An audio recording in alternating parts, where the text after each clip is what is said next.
name is Tony Mancina. I'm the head of engineering here at Chrysler Canada Engineering. We do design, analysis, testing, and mock-up at the ARDC. We dive into the very fine details of any component or vehicle element. Say, for example, on a seatbelt, a customer might take for granted that the seatbelt is comfortable in the right location.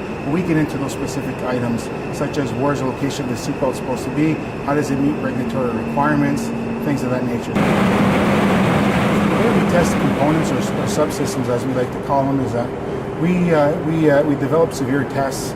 Sometimes those tests are to complete fatigue or failure, and we measure the degree of failure.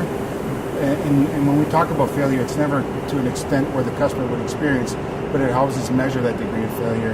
An example would be in a steering wheel as a customer gets in and out of a truck. The pressure applied on the steering wheel as it pulls himself in and out of that unit will tell us how much force that steering wheel has to support. The type of work we do in corrosion, we actually subject the vehicle to a 10-year simulation of salt spray, and so the vehicle itself is subjected under very severe conditions, more than what any customer would actually have their vehicle experience. But we actually want to do that because we want to actually have the coating fail on the vehicle so we can measure the degree of failure.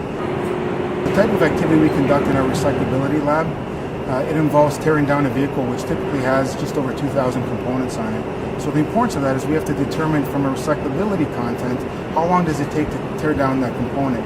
At the end of the day, an aftermarket recycler would need to identify where his business opportunities are. How long does it take him to tear down that component? If it takes too much time to tear down that component, then it really isn't a cost-effective opportunity for him. So we want to make sure that as much of the vehicle is recyclable as possible. The one thing that I notice when I get into all of our products is the impact that this facility has had on various elements of that particular vehicle. And we take extreme pride here in knowing that we had a very strong contribution to a lot of those products. So when I get into a vehicle, I know that, hey, that seatbelt, that design, those locations were done here. I know that steering column, the robustness of that design, we did that.